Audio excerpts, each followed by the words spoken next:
What's up, Giga Gamers? Welcome to the Strat Chat. Today we're going to galvanize your mind. We're going to go over the 11.23 patch notes. The preseason is finally here. Let's take a look. Patch highlights, a lot of stuff. It's a big patch, they said. Let's check it out. Into the Arcane, we don't care. Objective bounties. Objective bounties are another way for losing teams to get back into the game. Blah, blah, blah.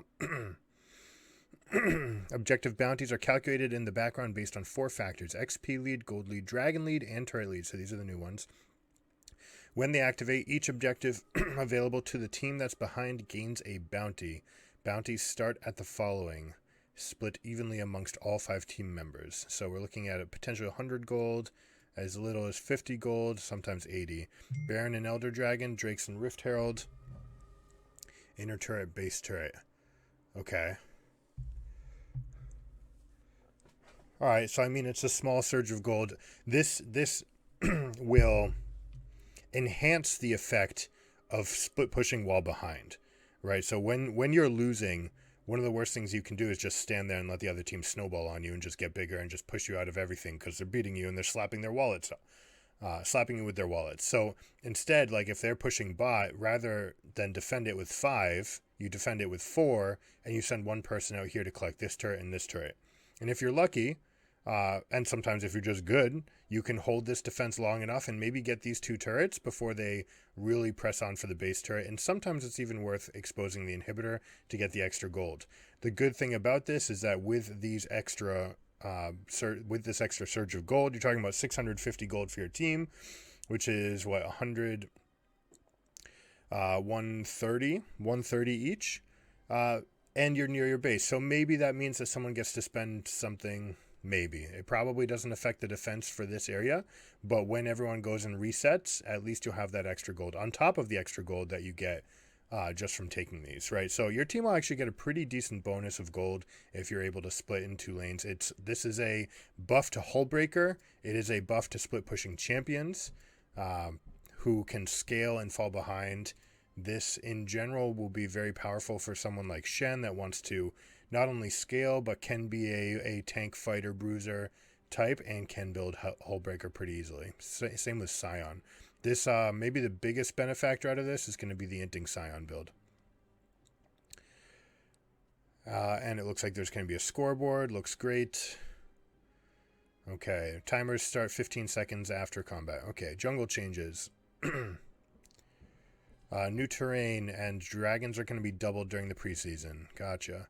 Chemtech Drake. 5% bonus damage per stack against enemies with more current health than you. Okay. This is not max health. This is current health. So you can, this is a, Chemtech Drake is going to be a big deal for Conqueror. If you have Conqueror and it's a Chemtank map, you can take these fights where you start falling behind and then you start dealing more damage, therefore gaining more health. You might be able to swing those fights. Also a big buff to Last Stand. When a team obtains a Chemtech Dragon Soul, they receive a buff that grants them a brief second life upon their next death. Brief second life. So it's not second life. Is this like a Scion passive? Champions revive with 80% of their base health, 50% of their bonus health, and gain decaying move speeds, 75 to 30. Revived champions take 40% less damage, deal 33% less damage. Okay. And take damage equal to an ever-increasing percent of their starting health Yeah, so it's a Scion passive. Although I guess in theory, with enough lifesteal, you can... well, it's just Scion passive. It's Scion passive. Wow. Okay, so Dragon Soul lets you stay alive in the fight. I mean, how are you supposed to team fight against a team that has Chemtech Soul? Right? Even the people that you kill are going to come back and still raise your backline. It's almost impossible. I mean, they do have reduced damage.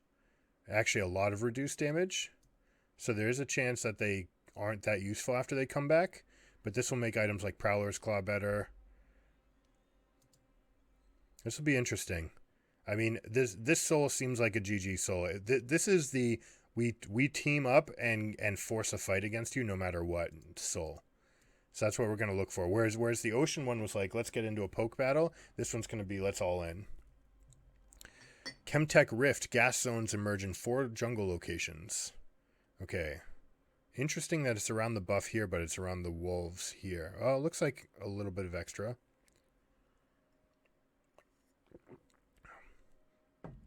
Camouflage any champion within it. That's a pretty big radius. So you can actually start... I mean, this is good for forcing a fight, right? Like, if you have the Dragon Soul... I mean, if it's just the Rift, you can just hide people in here. This is fantastic for Assassins. Assassins also much more likely that they get 2 kills since they get to revive, potentially with their cooldowns. Camouflage the champion within it. Champions within the zone deal up to 10% more damage to enemies who have more current health than them. Maximum damage is achieved when at 340 to 1020 based on attacker's level, less health. I mean, this is huge for Assassins. Camouflaged enemies are not revealed by regular vision wards, but are revealed by control wards, Scryer's Bloom, and effects that reveal invisible units. They're also revealed when you're standing near them. Okay. Huh. I mean, this is really interesting, especially since it's going to come up twice as often. So instead of 1 in 6, presumably you're getting 1/4 of the time. I think out of the 8 possible spawns, there's 2 Chemtech spawns, 2 Hextech spawns, and then 1 each of all the other ones. So about 1/4 of the games you'll have this, at least in preseason. So let's see, what does this really mean for the game? I mean, this is game altering, right? This is probably the bulk of this video might be just this.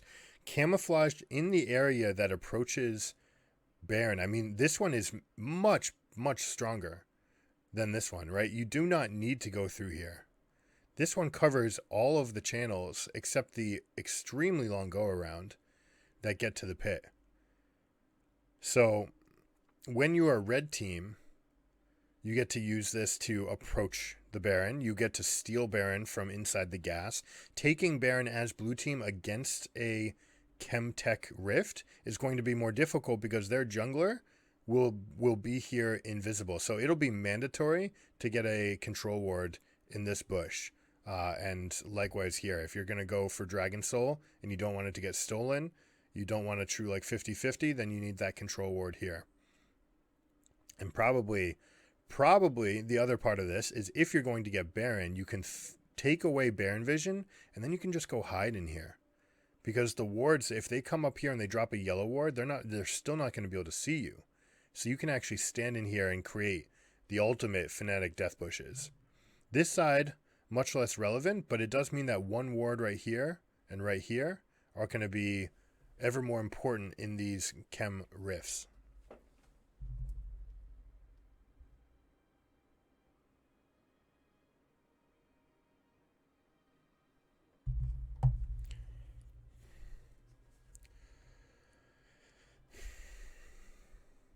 Yeah, so that's really interesting. It'll be interesting to see exactly how far these go, whether or not there's an avenue. It doesn't look like there's any passing distance here. Over in this direction, 1 ward, 1 deep ward here should take care of all the information you need, especially since they're going to be uncertain. You do want to get the vision that sees them coming into this zone so that you can infer whether or not they have gone in and come out. Very, very fascinating for objective takes, and definitely a huge buff for Assassins. Hextech Drake. The Drake buff grants attack speed and ability haste. Okay. This is actually more stats than most of the other dragons give. When a team obtains the Hextech Drake Soul, they gain Chain Lightning Slow on their next basic attack or ability that deals 25 to 75. So this is like having the... man, what's it called? The item that no one ever gets. Oh man, I'm blanking on it because no one ever gets it. The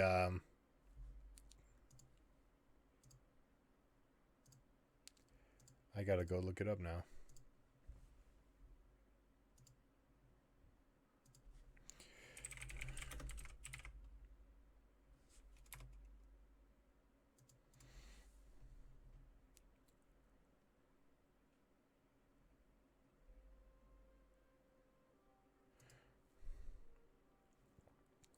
So this is basically giving you an AoE Stormrazor effect on spells or attacks.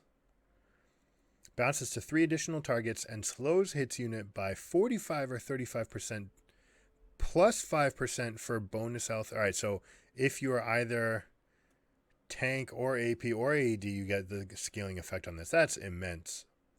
Wow. Wow. Alright, so a hard engage becomes a complete death sentence, because even if you only hit with part of a Leona ult, for example, it's still going to get that slow. You're still going to get the AoE slow on it. Any ability will do this, so you can just start spraying out. You could start a fight with a Vel'Koz ult, and Vel'Koz basically just gets a free Rylai's on this. That's exceptional for champions that are lacking crowd control in their kit. It's also exceptional for people that have very good gap close, right? So Rakan, while charging in on some targets, is going to slow the other targets. 8-second cooldown. All right, so you do want to hit the group of them. You probably, you will get multiple of these in the fight, right? Most fights will actually last 16 seconds, so you'll get 3 procs on this, right? 1 at 1, 1 at 8, 1 at 9, and 1 at 17. It is a paltry amount of damage, but a massive slow. This is a big slow. Make no mistake about it. This is very good for hard engage. It's good for high mobility and long range poking champions. The biggest benefactor I see is someone like, well, honestly, get this. If you're singed and you see, if you're building, let's say you've already got your giant spell and your blasting wand and your ruby crystal and you're about to get your Rylai's, and then your team gets the second dragon and you see that it's a Hextech Drake, yeah, you still wouldn't change your build. It's not worth it, because you need your build to be core to get to the point where you get the Drake. This is for a soul. If you get the soul and you win this, then you're almost definitely going to win. You can force any fight that you initiate. It also makes kiting very easy. So it's this seems to be along the ilk of game-winning souls as well. Massive slow. It does say, all right, for 2 seconds with an 8-second cooldown, so 25% slow to uptime. That's per champion, so if you stagger your abilities as well, you should have a decent chance of keeping that up. Pairs of hex gates appear across the map, which allow champions to quickly travel from one location to its paired counterpart. So presumably they can go back and forth. Okay. Well, this is going to make warding a nightmare. Look at this one. Holy crap. Holy crap. So when this map is out, objective control is going to be completely different, right? Because the same wards won't see the people coming out of their base, right? Unless there's a tunneling effect, but I imagine it's just ported. A brief channel that can be interrupted. It seems like it's probably like a hex flash. So from here to there, so this ward, and this ward are all obsolete. You need to get one inside the gate, or you still want this one right here. And since I think our favorite ward right here is still going to be good enough. As far as controlling the back, I assume that this is close enough to the grass where you can get one on the left side of the grass. But if you do that, you're giving up a lot of vision on this side. So it'll be interesting. You probably need to go and just put a ward back there. Because now this jungler that's trying to get to you, maybe you just control this area. If the Lee Sin, for example, comes in, takes this, ports behind the wall, and then gets the resonating strike on the Baron, there's very little you can do to stop this now. You have to come engage them all the way out here, which your team is just not willing to do. So this map is going to be very dicey for objective control. Whereas the other one, you can set traps and do all sorts of things. I guess you could do that too here. You could gank the landing spot and hope that they take it. Every champion can take it on a 30-second individual cooldown per champion. So, yeah, you could gank the spots. Moving around the jungle is going to be very, very quick. It's going to be very easy to invade also, right? If you see the enemy jungler up here, boom, you just port right over into their pit. It erases all river vision, which is absolutely incredible, right? They can't just guard their gates now. They actually have to ward way up here and way up here to be able to see. So frontline vision in the Hextech map is going to be much more important, right? So instead of warding the river here and here, for example, you're going to want to get the ward here, and you're going to want to get the ward like right here. You may still be able to stick this pocket red ward in that lasts for the majority of the game sometimes, and you'll be able to get that vision.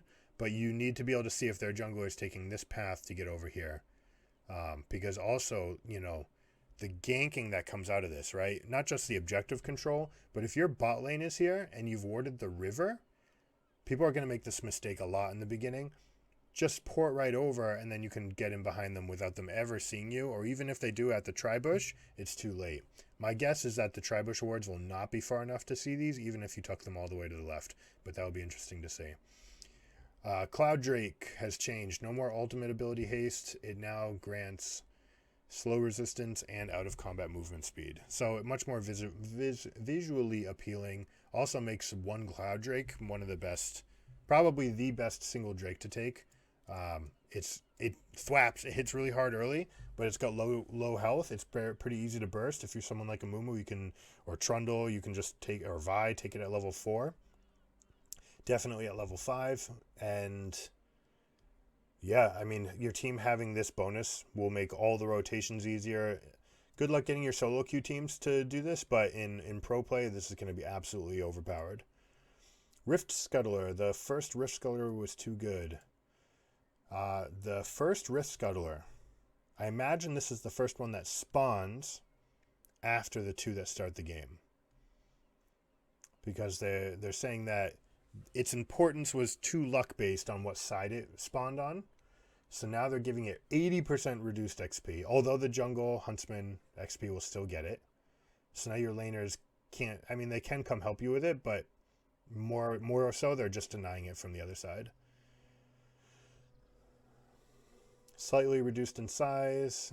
It has 35% reduced health, which should mean that the shield, which is based on its health, is mitigated, but this will make the smite more important. So jungler has to come kind of just take it just to get rid of it. Or if you're in a losing matchup, you actually leave this one up. Okay, all right, so this is huge. Scaling junglers, this is a massive buff. This means that you can leave the first Scuttle Crab that spawns up on the map for longer, not have to contest into that early game champion that crushes you, like a Trundle or a Lee Sin, and you can just skip over it, keep on farming away. They have to clear this to be able to continue to get Scuttles for the rest of the game. If they don't clear it, it just sits there. It's not going to go away. This is massive.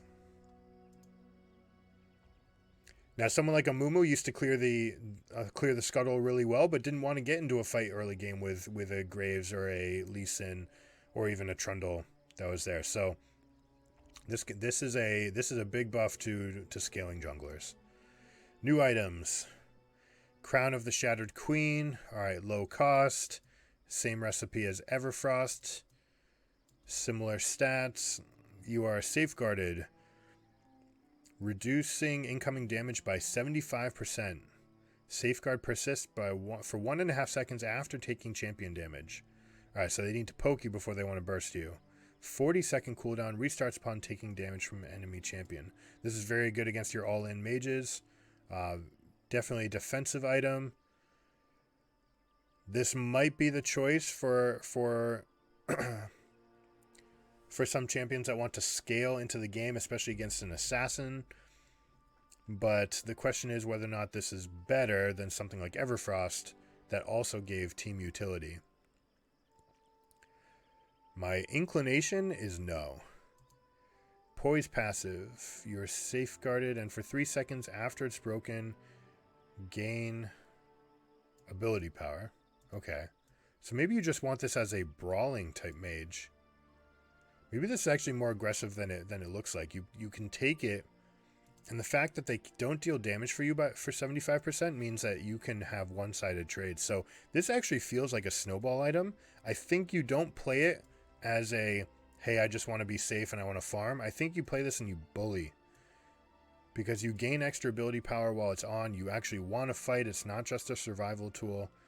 Grants all legendary items 1% move speed and ability power. So I'm picturing this on something like an Echo or a Fizz.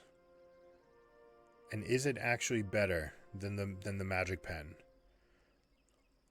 or the cooldown? I mean, ability power is less good than cooldown on those champions. What about Cassiopeia? Cassiopeia did, she liked the burning damage. It was fine. Cooldown was fine. But ultimately, she ended up having almost too much. And you want speed on that champion. You get the ability power and the speed. Maybe Orianna likes this. I mean, Orianna did like Ludens. It gave her a big burst on the ultimate. But this is giving extra ability power, which is going to affect her shield. It also lets you just start fighting much earlier than the other items. So this is kind of fascinating. How about supports? What about like a Karma in the bot lane? If you played this as Karma, I mean, there's 2 champions that can proc it, so meh. But this can let you insist on a trade. What about hard engage AP champions? Rakan. Rakan wants the move speed, so I doubt it's going to be better than Shrelya's, but this is like having an extra aftershock on. You gain extra ability power. Yeah, I think this is best suited for brawling type mages. My guess is that this is going to be best on Cassiopeia. But we'll see.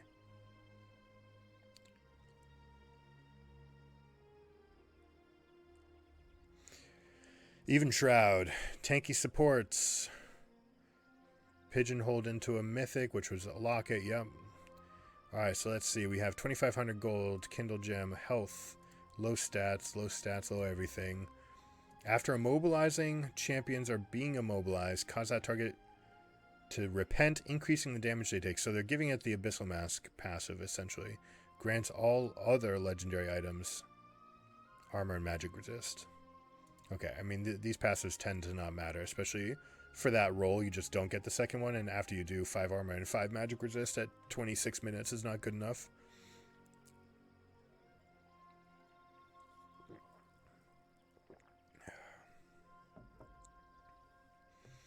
I mean, this is insane for early game damage.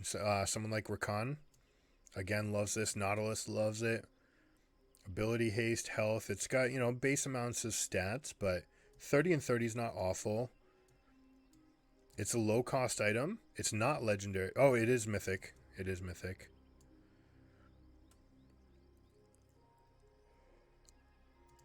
Yeah, I mean, they took the best part of Abyssal Mask and put it onto a low stat stick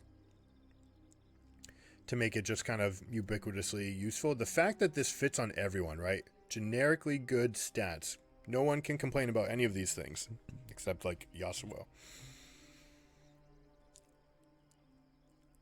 If you immobilize a champion, they take extra damage. And you can buy this as a very inexpensive mythic. So, I mean, your engaged supports, I wonder if this is better on a jungler. This is probably more damage than any of the Immolate passives is for, again, we're going to talk about Youmuu a lot, but Sejuani. The extra 12 damage from your teammates is going to be more than hitting them with the other effects. And it's significantly cheaper, right? So if you're an early game spike or you need your team to get an early lead, I think this mostly benefits the scaling comp, right? You have the hard engage. Your team's going to be able to team fight later. You have a nice early spike so that you can go gank and get your team back into the game. You do want to have a guaranteed immobilize. Is it useful on non-supports? Someone like a Rise. Increasing the damage they take. Also, all damage by 12 seconds. I don't think this is going to be enough better than anything else. If you're a carry mage, it just doesn't give enough stats. Although, you will be able to just brawl a little bit earlier. This may benefit someone that has an alternate start that doesn't rush mythics, right? And there's a lot of champions like that don't want to rush the mythic item.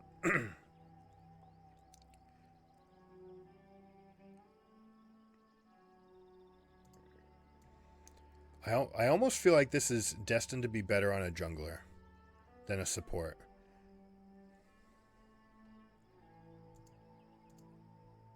But as a support, as a mythic, right, yeah, if you want to be the engage instead of the counter engage, Locket was for the counter engage. Normally you just went Shurelya's, but then they gave it more AP, so this makes sense for wanting to turn the tides and be engage. It's an interesting item. It doesn't seem particularly great. I mean, this passive is, if there's no cooldown, they didn't list a cooldown. If you can hit multiple people with this, and this is a team fight powerhouse, right? If your team is Orianna Rakan, for example, this is going to be absolutely nuts, right? You're just going to pull everyone into a circle and pop them. It's going to be absolutely nuts. So, I mean, there's definitely a world where this becomes very, very strong. Axiom Arc, new item for Serrated Dirk build path. Good, very good ability haste, not good attack damage for the cost. Lethality is very low. Whenever an enemy champion dies within 3 seconds after you've damaged them, refund 25% of your ultimate cooldown. So definitely a snowballing option. It's not inexpensive enough to just be like a rush off of your first, you get your mythic and then this, and then you're happy. You could rush this and anyone who has a kind of guaranteed kill, but I mean, there's not really people that have guaranteed kills anymore. Maybe Kiana really wants this. If there's no cooldown and you can get a double kill and get 50% back and then like finish the rest of the fight and ult again, then this could be insane.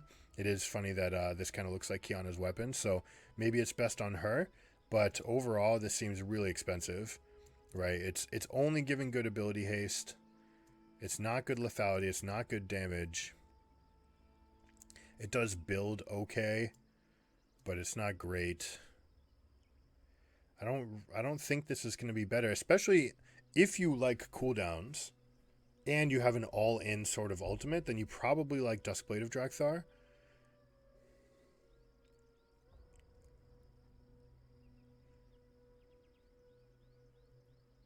Whenever any enemy champion, let's see, are there dots that we care about? I don't think so. I just don't think this item's very good. Shadowflame, offensive options for mages. Alright, so let's see, 3,000 gold. Hextech Alternator. Alright, so exactly the same build path as the Horizon Focus.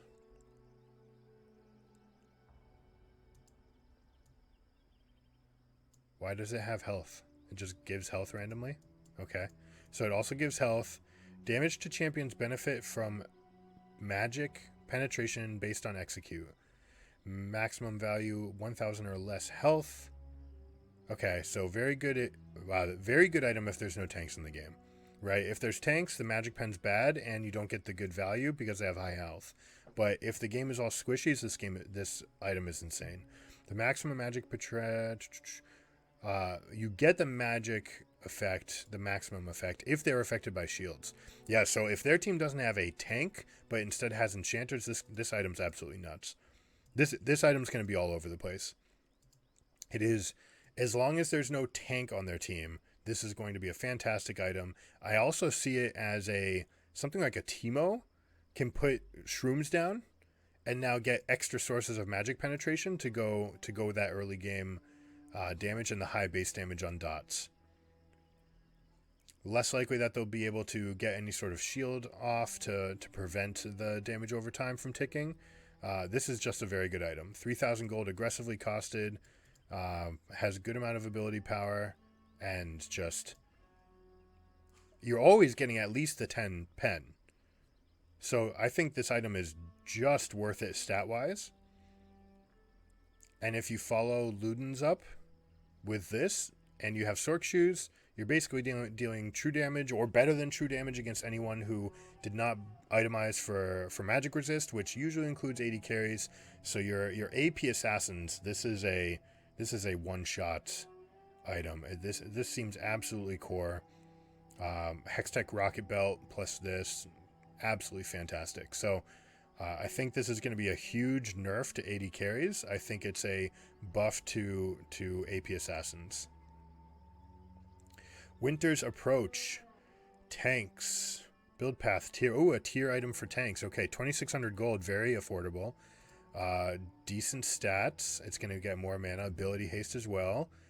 Gain bonus health equal to 8% of your mana. Are you kidding me?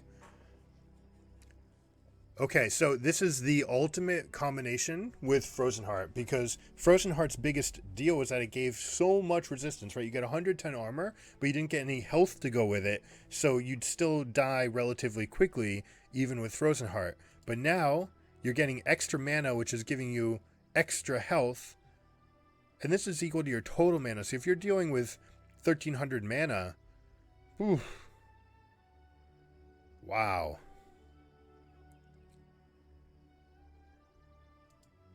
Yeah, I mean, that's you're going to get an extra 110 or so health. I mean, 100 to 150, I guess, depending on where the game is and what else you go with it. You can't stack any other tier item, so it's basically just to pair with Frozen Heart would be the best. But let's see, is Tarek insane with this? What's the ability? Mana charge. All right, so this is just stat-wise. 2,600, gain a lot of mana. Someone like Tarek probably likes this. This item upgrades when you hit the full stacks. And then this becomes insane, right? You're plus 860. It's going to go into... All right, so you're going to have 2,000 health. You're going to have easily 160... Sorry, you're going to have 2,000 mana. You're going to easily have 160, if not more, extra health off of this item.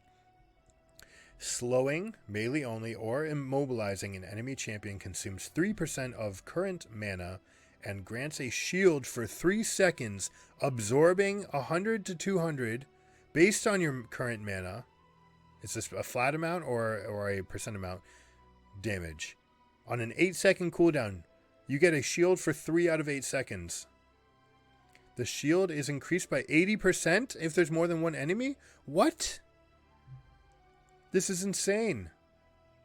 Alright, so champions that could run out of mana, like Youmuu. Youmuu's getting a lot of ancillary buffs. I don't know if he's going to be changed at all, but like, this is pretty insane for him. You get all the mana you'll ever need. You get Frostfire Gauntlet, for example. If you're getting a good engage off, you're getting a big shield, although the shield won't matter if they're stunned. But if you're just getting the slows off, who else can have a big effect like this? Slowing or immobilizing a champion. Ornn? I mean, this wants you to just... This is the sticky. Like, if you are sticky, then this is going to make sure that you don't get prodded back, right? So you can actually be that frontline sticky source. Your Nautilus, your Ornns, your Sejuanis. How about Singed? Singed loves tier.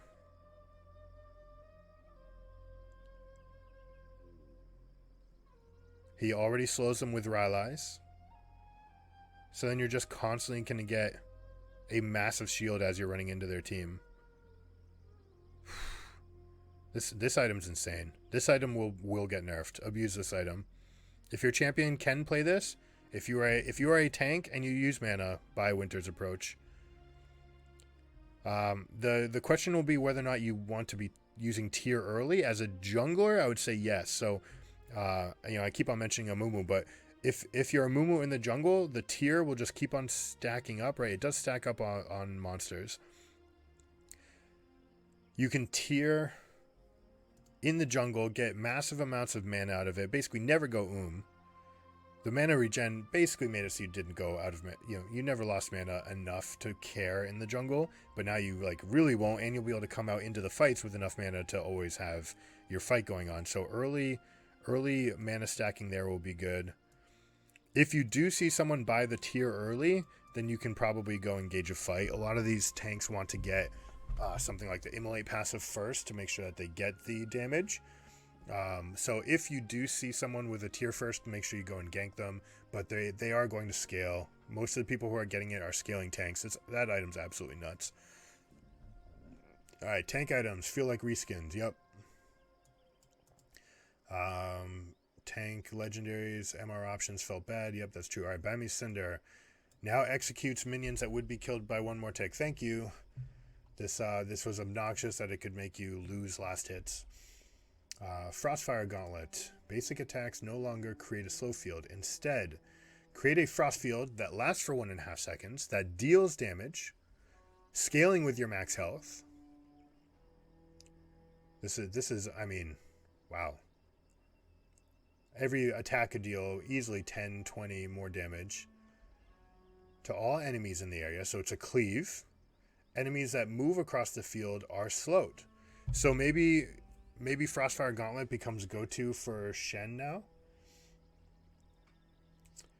Enemies that move across the field, presumably that includes the person you hit, because the field will be big enough, will slow. As long as that also slows them, then this is just a buff, and this feels very, very good. Yeah, this is insane. Extra damage, and you're sticky. All your attacks will slow them instead of just one every whatever, unless this is still affected by an internal cooldown, because they don't mention it here. Turbo Chemtank, supercharged, non-touched. New, moving and dealing damage fills up the Chemtank, which is like all the other move speed items. At 100 stacks, your next basic damage has an effect equal to your move speed and max health. Magic damage to all nearby enemies. Alright, so it's a cleave. Increased by a 175 against jungle monsters. Hello. Okay. So you're ganking, one of the things about your ganking junglers is that they felt like they had to give up clear speed in order to get something like Chemtank, and then they would fall behind to carry junglers, but at least they're giving you something back here. Oh, but they got rid of Immolate. Oh, they got rid of Immolate. Moving and deals at 100. Okay, so they got rid of Immolate. Interesting, that might affect it. Empowers each of your other legendary items with ability haste and 50 health. Okay, 50 health is not a small amount. But not having Immolate is a big deal. Moving and dealing damage fills up the Chemtank. So your jungler is still going to be able to... You're going to want to micro your camps. At 100 stacks, deal a cleave. I'm sure we'll have to see exactly where this maps out, how quickly it stacks up. If it stacks up the same way as Luden's, then it's not going to be very quick at all, and your jungle speed is going to take a massive hit to buy Turbo Chemtank. So if that's the case, then this item might not belong on someone like a Skarner. I mean, you might need it, but it might be a nerf. It's an interesting change. It's not going faster. It's dealing more damage and doing it more often. Yeah, I think this is a nerf. I think Chemtank just got worse. Sunfire Aegis, and especially with the Iceborne Gauntlet or Frostfire Gauntlet, getting better. This seems like, well, why would I ever play this? You would need to have an ultimate like Skarner's to want it. Sunfire Aegis, total cost still more than the other ones. 5 more stats to compensate, not worth it. That's like 150 gold. Empowers each of your other legendary items with tenacity, slow resist, and 50 health. Okay.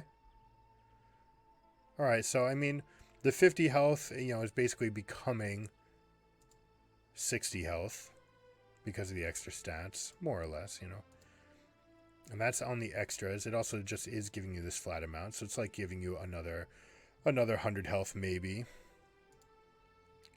Alright, so more or less the buffs here are basically giving you about 150 more health in the mid game. They just made it a little bit better because no one wanted Sunfire Aegis. You're just like, why would I buy that when I can slow my opponents too?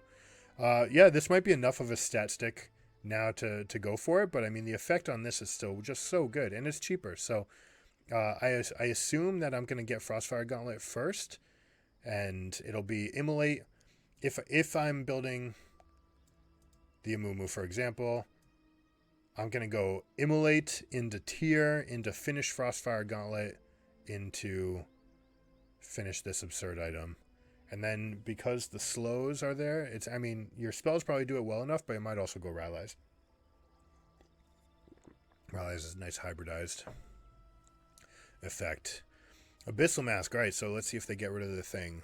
Total cost unchanged. Kindled. Completely different recipe. They got rid of 30 MR. They gave it 10 ability haste. So it's worse stat-wise.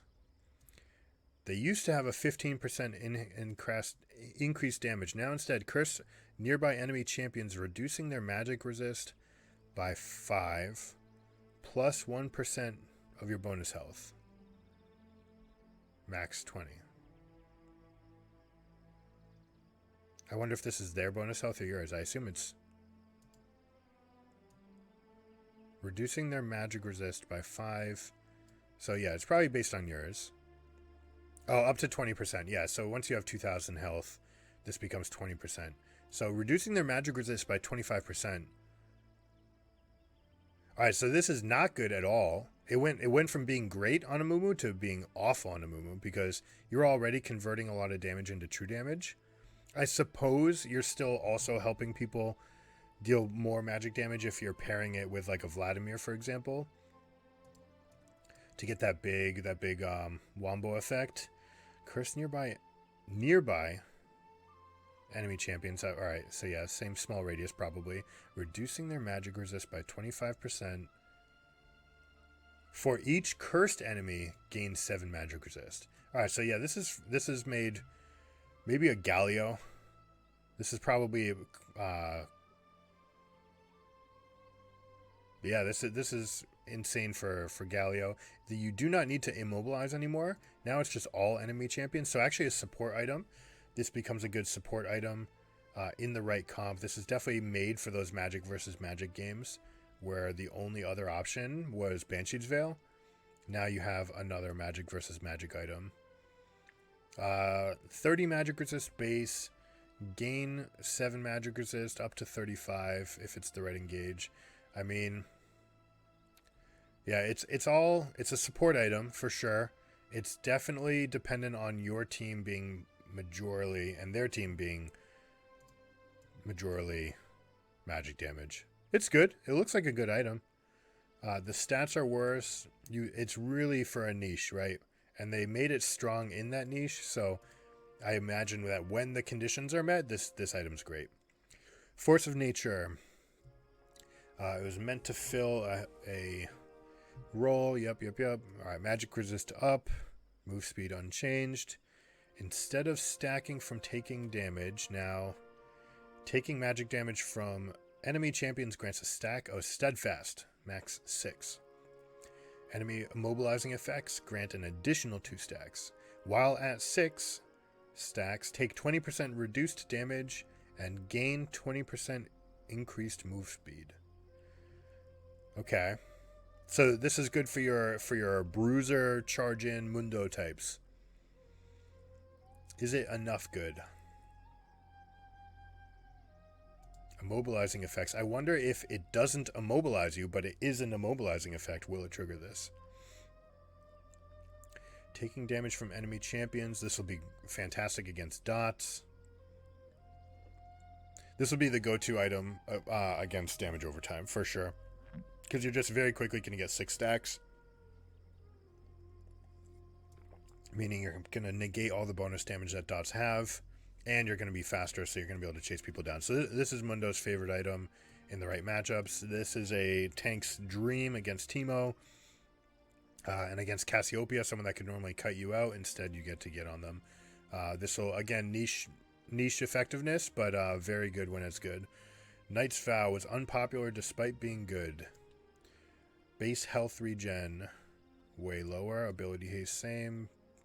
Pledge active. While your worthy ally nearby are above maximum health, redirect 15% of the damage they take to you. If they are below 50% max health, gain move speed moving towards them. So they got rid of these like hidden effects. While your worthy ally is nearby, redirect 10% of the damage they take to you and heal 8% they deal to champions. So much more visible now. If they have less than 30% health, redirect 20% of the damage they take to you.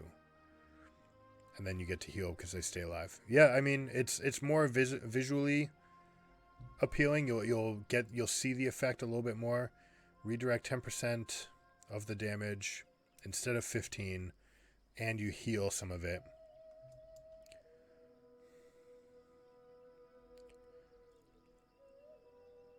Yeah, I mean, still fine for that like middle of the fight type champion like Thresh. Especially someone that can pop multiple shields out. You can stay low and redirect damage and use shields to absorb it. It's less redirection. Actually, no, it's more if they're under 30% health.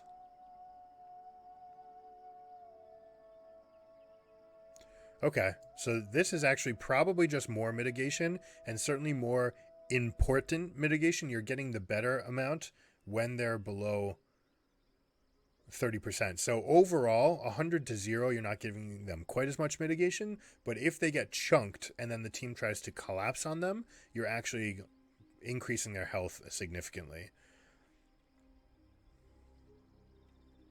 So, you know, they're going from 30% health to 36% health.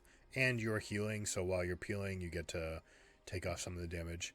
It's less of the movement speed towards them is interesting. This was that like hidden bonus that you never really quantified. But stats-wise, slightly better. Losing a major bonus here, though, so it's probably worse, but it'll feel better to buy. In which case, it's probably going to get played more. It's still going to win a lot. It's still a good item. Aegis, reduced in cost. Thank you, finally. Total cost. All right, so Stoneplate's just cheaper. This is just great. This item was already very good. It's the best resistances in the game, especially once you had any amount of health. Any champion that wanted to have a shield for shield bash, this was the very biggest one in the game. And also if you're stacking health, this was the best source of pure resistances. It'll be very interesting to see how this plus the tier upgrade item that gave you big shields all synergize, right? Like if there's a way to get around it, you still need to buy some amount of health to make all these resistances worth it. But if you're getting that, then you can have a very sticky, very strong shield bashing type champion. It'll be fascinating to see what I mean, this item's just a S tier now. It was already probably there, but it just felt so bad to buy. But if you were an engaged player, like the amount of extra health that this gave you was absolutely ridiculous as a third item. So now your Shens of the world, even your Kleds of the world that can just dive in. Now you use Gargoyle Stoneplate to stay alive after you dismount. Very, very big deal. Gargoyle Stoneplate on a Shen after you taunt. This is fantastic. Locket stayed same price. Mage item choices have been pretty limited. I agree, kind of. I mean, you had your whole... You had the Riftmaker, you had the Alternator side, and then you had the Lost Chapter side, which wasn't so bad, but if you didn't run mana, then you only had 3 choices, and that... meh.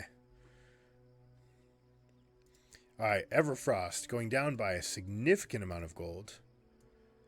Build path, Amp Tome instead of a Blasting Wand. Ability power, less, makes sense, but that is totally worth it so far. Everything else unchanged. Grants all legendary items less. Okay, wow. So just a nice earlier spike on this item. We talked about comparing it to the other one that's for brawling. I mean, getting the active effect that you got off of this for 400 less gold is absolutely fantastic. We'll see if it brings Glacial Augment back into the picture. Demonic Embrace should be a core item for AP Bruisers, Battle Mages, and tanks who want more damage. Ability power down, health up. No longer grants bonus resistances while enemies burn. That's a huge nerf. But now gain 2% of your health as ability power. So this is way higher indexed on the damage. Let's see. All right. So the extra health may mitigate this loss. It's about the same, actually, depending on how many people were burning. And now some of your bonus health is also as ability power. Well, right off the bat, off of the 450, you're already getting 9 extra ability power. So this item by itself just gained 100 health. Period. Well, it lost some resistances. So let's see. You lose some resistances, but you gain some health. Good. That's about even. You lost some AP, but you gained some AP back. But now with all the other items that you buy in the game with health on them, this is only your bonus health. All of those will also give you 2% bonus ability power. So your Rylai's, for example, is going to give you another 10%, another 10 AP. Your Cosmic Drive is going to give you another 10 AP. It's interesting. Not getting the resistances makes it worse for your Youmuu. It is better for your AP. You know, your Cosmic Drive. This is probably better for Vel'Koz.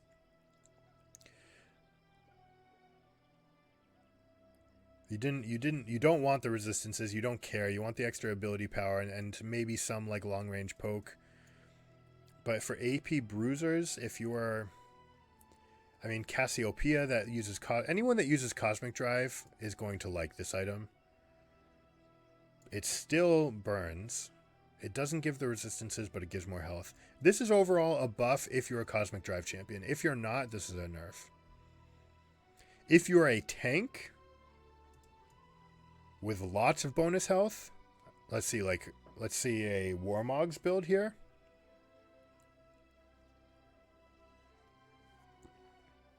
I mean, you don't really care about the ability power on Sejuani, but Youmuu does.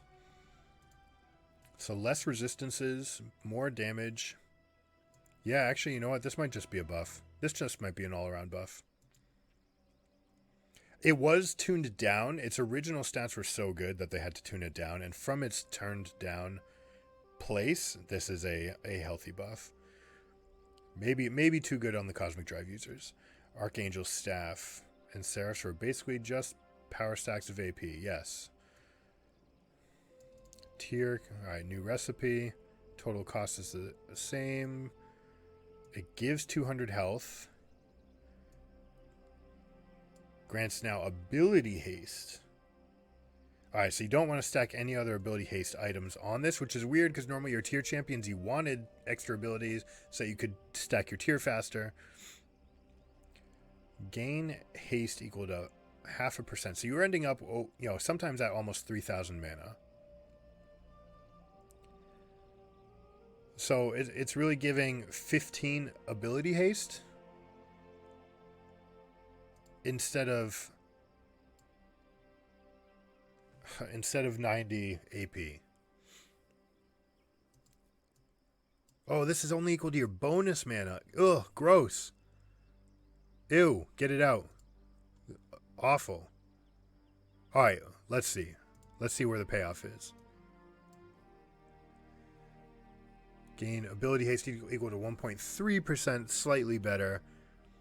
But this, you probably don't want to have multiple extra items. If you do this, plus maybe your tier, you're looking at 1,200, 1,300, maybe extra mana. So 13 stacks of this, essentially 40 ability haste. Okay. All right, so now with your Lost Chapter upgrade, you've got one item that's giving 40 ability haste. Let's see what this is. The passive. Increase your maximum mana. No. Restore health equal to 40% of mana spent. Up to 25 to 50 plus 10% of the ability power per cast. So this is having Life Leech, Spell Vamp. Toggles can restore the same amount per 1 second.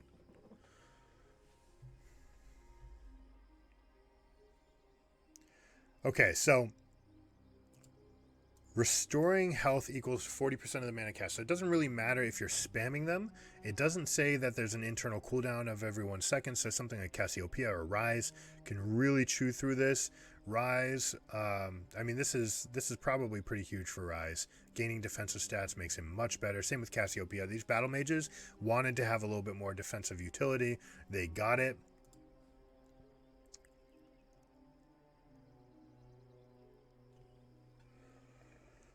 Yeah, this is a pretty massive amount of healing. 40% of your mana spent. I mean, you can easily chew through 1,000 mana in a fight as some of these bigger champions.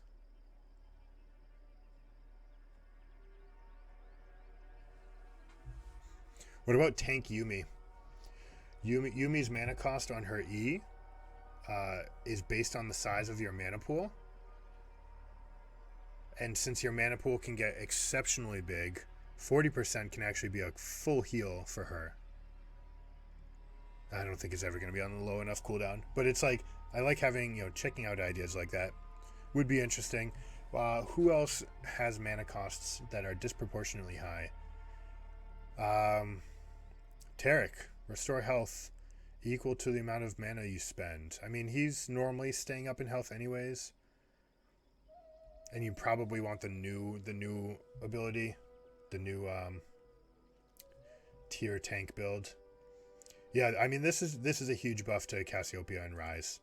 Having defensive stats is a big deal. This is a nerf to Orianna, who wanted to put massive shields on people, but the battle mages, this is a pretty big bonus. It also, now that it grants 40 ability haste, and it has 15 more ability power just built in. Okay, so you have to make it through the Archangel staff part. This is complete shit, but if you make it to Seraph's Embrace, this is a huge buff. There's a few champions that don't want it as much. Your Sona, this is an important fix for Sona because Sona was absolutely insane with tier into Seraph's Embrace. Now she doesn't care so much about the heals on her. So this is a huge nerf to tier on supports, Seraphine and Sona types, but a big bonus to the battle mages.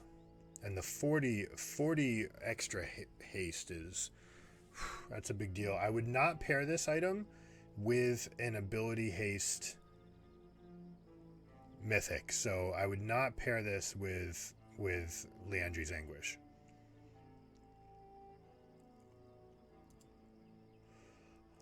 If there's a support that likes to get in there, I think you'd rather get the other one, the tanky one. Cosmic Drive, big change. Oh, hold on. Everything we said about Cosmic Drive might be wrong. It was strong throughout the season, but not very exciting. We're amping up the fantasy of this move fast, cast fast item and making it passive available way sooner. Probably on first item. Build path, slightly different. Oh, we get to move fast right away. Makes sense, because it's a move fast item. Ability power down by 5. Health up by 50. That's a buff. Ability haste up by 10. This is very big buff. Move speed. Alright, so you're losing out on this. You're gaining a bunch of early stats. Damaging a champion with 3 separate attacks or spells grants 20% move speed. And 40 ability power until leaving combat. Until leaving combat. Okay, so you're getting the base stats much earlier. Right away. This is an exceptional first buy for Cassiopeia. Damaging a champion or any combo like Syndra, for example, one ultimate will actually turn this on. So you can lead off a fight with QR, fully stack the passive on this. She's moving faster, so you're going to be in better range. And this is a huge buff for Syndra, right? So I would even say you're going to rush this item. It may be Lost Chapter into Cosmic Drive, but if you just go Cosmic Drive, you are most likely going to be lethal early. Damaging a champion early, and especially good on Rise and Cassiopeia. Damaging a champion with 3 separate attacks or spells. Oh, actually, you know what? It says separate spells. So I don't know if Syndra's R is going to trigger this. But it will grant 20% move speed. You'll be able to get that all in. It's like having another Phase Rush on champions that like Phase Rush. Maybe they don't need to get Phase Rush anymore if they get this. And 40 ability power until leaving combat. Well, the 40 ability power is much better in the early game. I like this as a rush item. The extra movement speed is very nice. I could see Fizz. No, Fizz doesn't want it enough. Maybe Vel'Koz. No. I mean, the battle mages are the clear winners here. Even someone like LeBlanc, like if you're using your spells to get the bonus, then you don't get to use it anymore. It needs to be someone that stays in combat. Attacks or spells, maybe a Teemo. Because your attacks count. Any Gnasher's Tooth user could use this. Diana's a nice combo champion that wants that ability power up, and then I think if she goes QE R auto, you should get the extra ability power for the ult hit. Could it make something like AP Tristana viable again? I don't think so. 40 ability power is not that much. So essentially you're going to 115 though. 115 early ability power for 3,000 seems very nice. Teemo can definitely use this. All the battle mages are kind of like this. Ability haste up to 30, just very, very nice. So you lost out. You're losing on 10 later ability haste and the 20 bonus move speed. Instead, you're going to have like 18.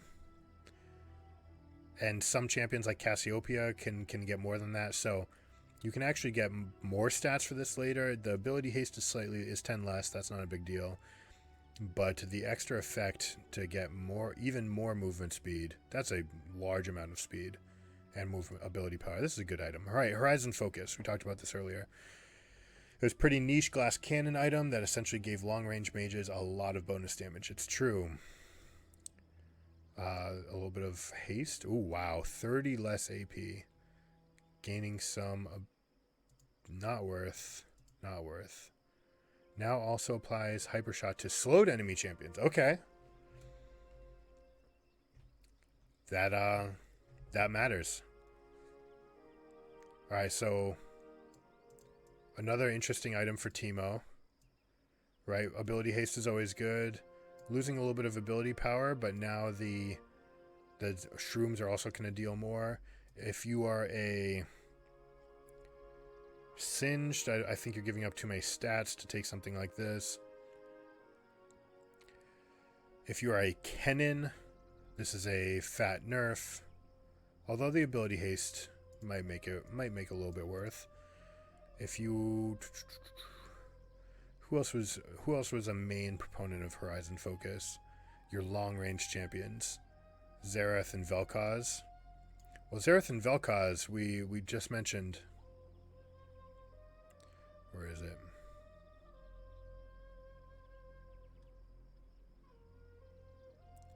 Not Shadowflame.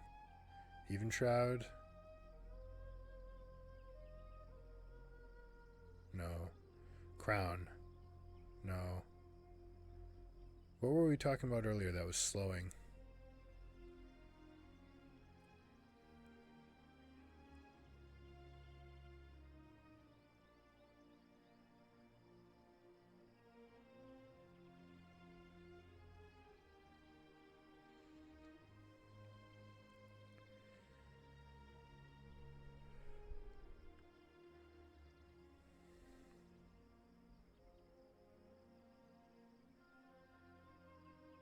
Oh, Fimbulwinter.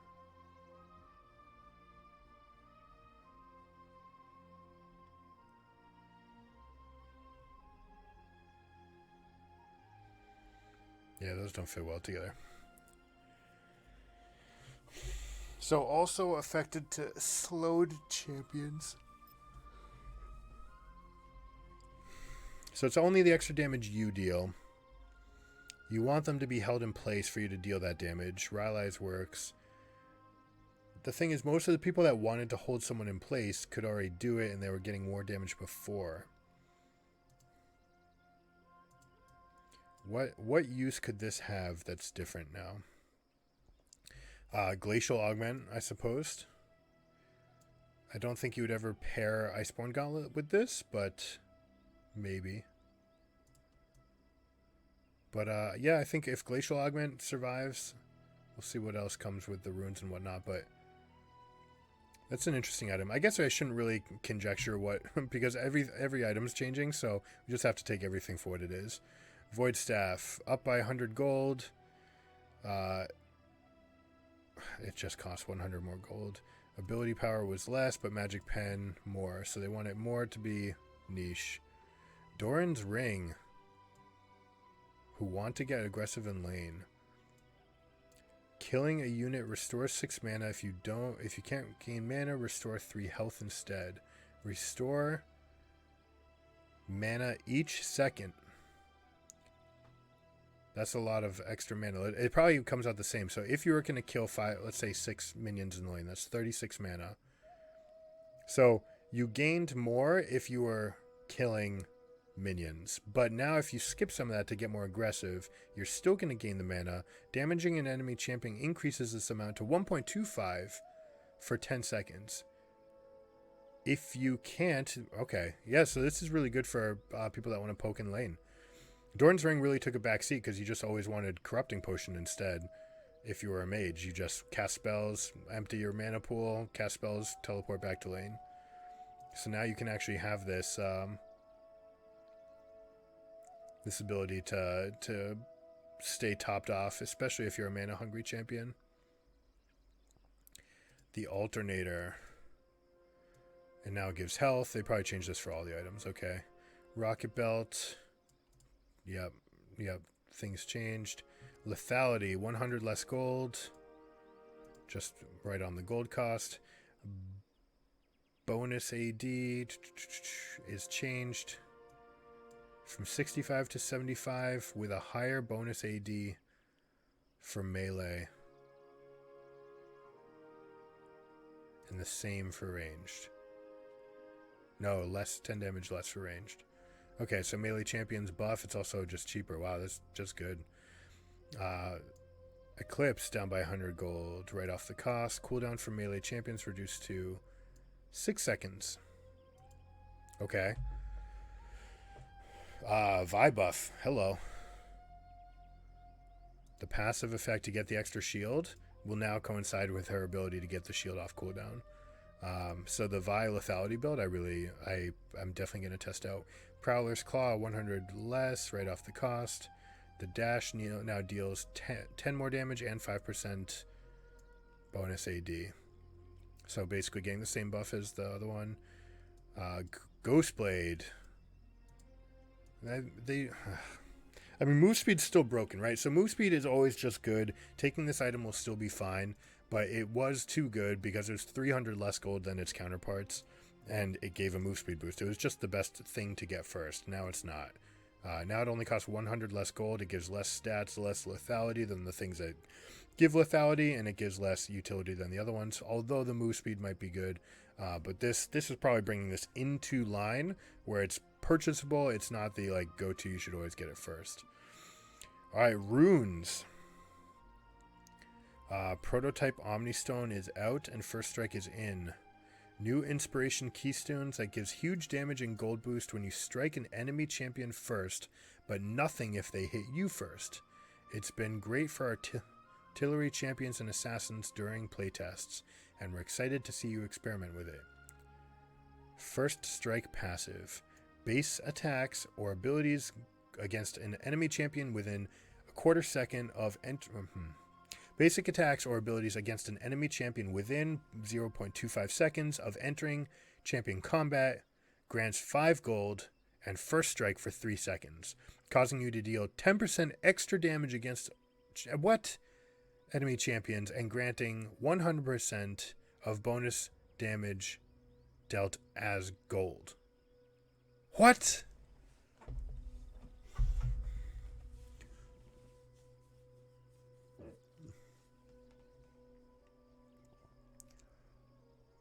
Basic attacks or abilities against enemy champions within a quarter second of entering champion combat grants... Alright, so maybe if they hit you and you immediately hit them right back, but presumably your first hit against them will count because you can't get 2 attacks off in a quarter second. Causing you to deal 10% extra damage and granting 100% of bonus damage dealt as gold. on a cooldown. Okay, so once per wave, your extra damage early game is going to be like 7. All right, maybe 10. So you're going to get 5 gold. You're going to get 15 gold. Oh, actually, no. You just get... All right, so it's not just your next hit. For 3 seconds, you get first strike. So you might hit them with a bunch. You might get a full trade-off. And this could be 40 extra gold. This is insane. Take this and bully your lanes. This is... It's tough to say whether or not this will be better on a scaling champion like Gwen than Conqueror, because she really wants the Conqueror, but for laning phase, where she has such an impressive level 1, getting the extra gold is absolutely fantastic. Someone like Gangplank is going to hit and then have... Well, if they ever get the passive damage on you, that's going to be insane. But if you start the game with this... If you're Teemo invisible in mid lane and you hit them... Proc this, hit them again, ignite, hit them again, and then damage over time. That's going to give you so much gold where you can cheese level 1 and I'm presumably get about 70 extra gold if you use your ignite early. This is a huge buff to ignite. This is a huge buff to teleport ignite as a combination. I think everyone who runs teleport ignite should be looking to heavily trade their resources. If you want to get a scaling lead or a first item lead on a champion, you just go heavily aggressive on this. If you use Corrupting Potion in tandem with this, it's going to be even stronger because you're going to get resources back while they're bleeding out. It also affects your extra damage to them. You can do it once per wave, so essentially all 3 waves, you empty a Corrupting Pot stack, you push the wave, you teleport back in with a huge, presumably off of 3 waves, you'll be able to get it looks like 700 gold worth of things, depending how much you can hit them. But the extra, I mean, 25-second cooldown, we're going to assume that you get 3 of these, 15. Then you're going to get 40 to 70 damage. We'll say 40, 40, and 70. We'll say use Ignite. 80, 150, that's 165 extra gold on the first few waves. The waves are worth 105, 105. The total for the 3 is 400 if you get all the gold. Okay, so maybe you're going back and getting a second early. I mean, you could get an early cull. You could get... I mean, an early cull seems like a fantastic use for this. You could get an early second Doran's Blade. That would be fantastic. If you're a Wukong, for example, just go for that level 1, like hard press. Gwen, go hard, get that second Doran's Blade for the laning phase. This will be the difference between being able to get that 450 item and not being able to get it. If an enemy strikes you first strike will go on cooldown without providing any of its bonuses. Unlike Banshee's Veil, subsequent damage won't keep resetting the cooldown. Good. Alright, so they can't just completely nerf it. Late game, it doesn't give you any effect. So that's the payoff, right? You're getting a huge boon on your first back, but now you have no extra keystone for the late game. Late game team fights is doing nothing. So the question is it worth it? Now, if you're in the mid game on 2 items, and you're Syndra and you are capable of dealing 2,000 damage, then you hit your stun and you deal 2,000 damage and you gain 200 gold off of that. That's like getting an extra kill. Plus it's dealing... Sorry. Yeah, 10% extra damage. So your 2,000 becomes 2,200. Your extra 200 becomes gold. Oh, you only get 70% unranged. Okay, but still. 140. That's like getting an extra assist on your own kills. This is a lot of gold. This is a snowballer's heaven without giving stats of a keystone. So you have to be careful when you use it. I think the more people use this, the better it will... the better it will be for the opponent. The more that we use this, I think the weaker it's going to be. People are going to realize, hey, you don't have a stat keystone. I can just win this fight against you. How dare you poke me? I'm coming for you. Omnistone's gone.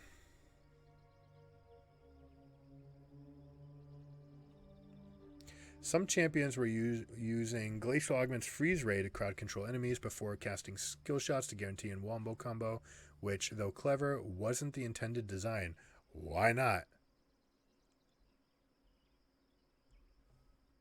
What are you talking about? Not the intended design? Are you serious? That's exactly what this did. This updated version, maybe because in the beginning you had the wisps that could go out and freeze people and slow them down and kind of like hunt a little bit more. What are you talking about? This was not the intentional design.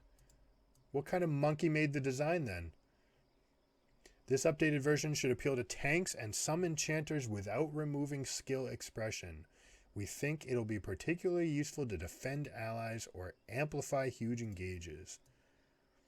Alright, instead of basic attacks, immobilizing an enemy champion will cause 3 glacial rays to emanate from them towards you and other nearby enemy champions, creating frozen lines for a few seconds that slow enemies, alright, so counter engage, for 35%, plus 5% of your heal and shield power.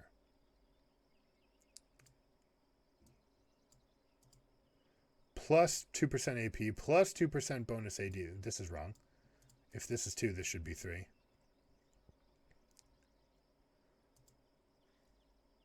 And reduce their damage by 15% against your allies. Immobilizing an enemy champion. From them towards you and other nearby enemy champions. I mean, if you're a hard engaged champion, this probably just also makes a splash pool that's good. If you're like a Vi, for example. And reduce their damage by 15% against your allies. Is it good for Shen? Probably not better than Grasp. The frozen lines last for 3, plus 10% of the final duration of the immobilizing effect. Okay, good. So it doesn't overstack. That's actually fantastic. So a huge slowing field to go along with your engage. Slowing an enemy champion with an active item creates a frozen line. So they got rid of that. Yeah, I mean, your huge engage is now like, how do they ever get rid of this? If it's lockdown plus 3 seconds of slow, that seems pretty good. Lethal tempo keystone felt a little flat. All right, they got rid of the delay thing. Instead, gain 15 or 5, attack speed for 6 seconds when striking at least one enemy champion with each auto attack. This effect stacks up to 6 times. While this effect is at its cap, also, so this is like Conqueror for range, also gain 50 for melee, 100 for range, attack range, and increase your attack speed cap from 2.5 to 10. Holy shit. So the 2.5 to 10 only matters for the hyper late game, but if you're like a Jinx, for example, and you're going absolutely nuts, if you get that kill in the fight, you need that room for the extra attack speed cap. Does this open the door for something like a on-hit Wit's End Bork Rageblade build? If you hit them 6 times, I mean 6 is a lot, but each hit being a very decent amount of damage. Let's see, if this is Kale, you can pretty easily get up the stacks, and if you do, you're going to want that extra. The extra range makes it insane, so you can help finish off the fight. It also means you can just right click and sit. Having the attack speed cap that high means like your Gatling gun with a stutter in your walk without having to micro it. Yeah, I mean, getting the initial boost right away means you get a second hit off faster than they do. So in a trade where you're in lane, you both hit, you get to hit the second time and back off. If they go for a second hit, you get to hit a third, and then at that point, you're going to hit your 5th before they hit their 4th, in which case you're definitely going to hit your 6th, so you definitely win all the trades in bot lane like this. And then you're going to have the extra range. And stack 6 times, so I mean an extra 30% attack. I mean, that's like having an upgraded dagger item, so that's a pretty big deal. It's very good for trading in lane. I want to see if this melee stacking right here, like 90% attack speed scaling on someone like a Yasuo, would be intense, right? Or Yone that can be in the fight for a long time. with each auto attack. And their Q counts as an auto, right? I assume that their Q will count towards this. If it doesn't, it's much worse for them. But it seems like it's the biggest winners are going to be Yasuo and Yone. Ultimate Spellbook. It's back with a twist. Oh, this is not the rune. This is the game mode.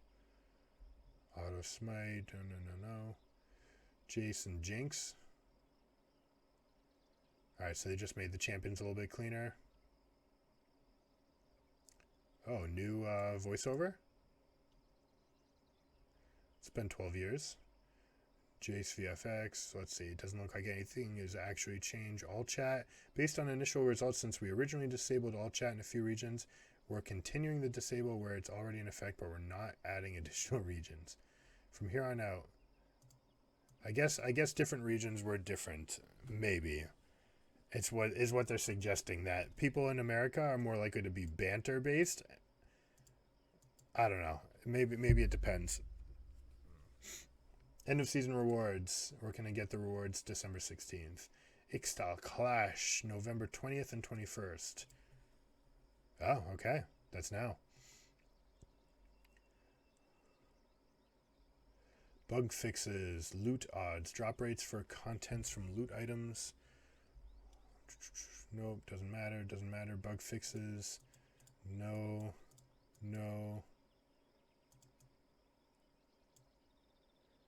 Will no longer override. All right. So, I mean, bug fix. This is a huge nerf. This is something that only Fiddlesticks mains knew about. That you could channel your R and then cast your passive to make sure that you're invisible for one, but also to give an audio cue that fools your enemies. This is a big deal. This is a very big deal for the one tricks out there. Fixed sound effects. I wasn't aware of that. Fixed a bug where Graves would receive fleet footwork healing. Well, I wonder if this was actually what made him OP. There's a chance that this is now just bad top. Lord Dominic's regards will no longer work against structures, monsters, and minions.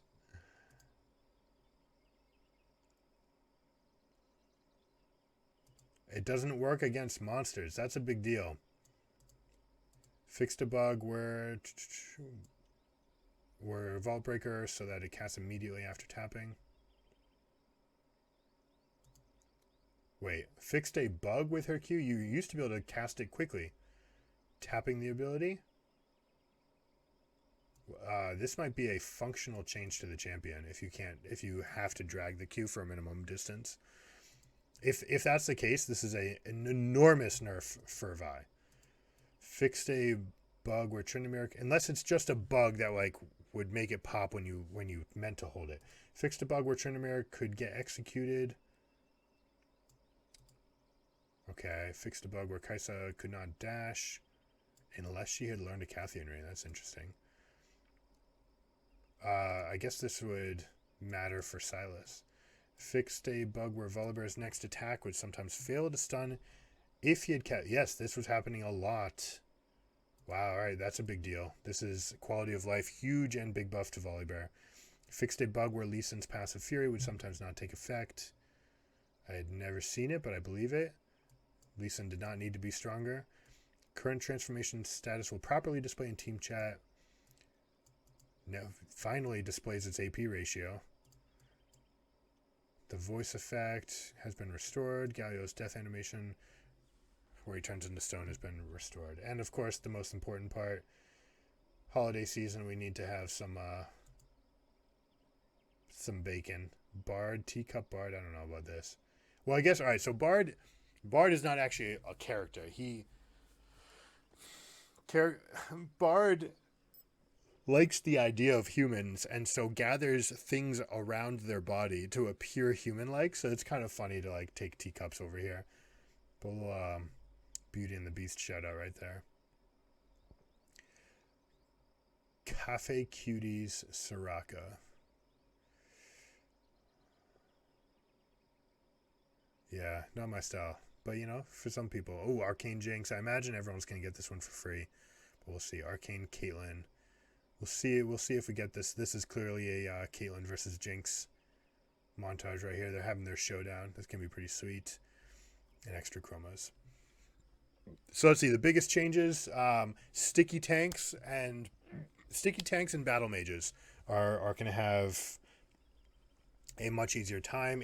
Assassins, AD assassins are also going to be stronger, which means sticky tanks, assassins, and battle mages are strong. That means AD carries are going to have a shit time in Season 12. The amount of carries in the top lane, now that the battle mages have more fighting potential against them, and the tanks can be a little bit more sticky to gank them and keep them down, it might be a slight nerf to the fighters that were dominating in the top lane, but huge nerfs to marksmen. The supports get a little bit of love, but the items aren't that great. But the big gains are going to be the sticky tanks, man. Those things are going to be hard. That tier bonus for some of those champions that were mana hungry is a really big deal. Anyways, excited to see these changes on the Rift. I'll catch you guys next time, and I'll see you there. Keep it surreal. Peace.